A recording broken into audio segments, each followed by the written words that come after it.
اور جو دو مرد تم میں سے بدکاری کریں تو ان کو ایذا دو، پھر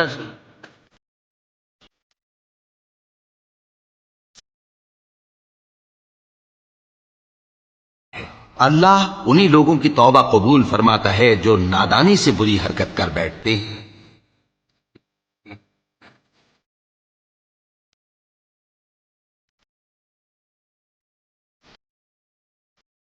اور ایسے لوگوں کی توبہ قبول نہیں ہوتی جو ساری عمر برے کام کرتے رہیں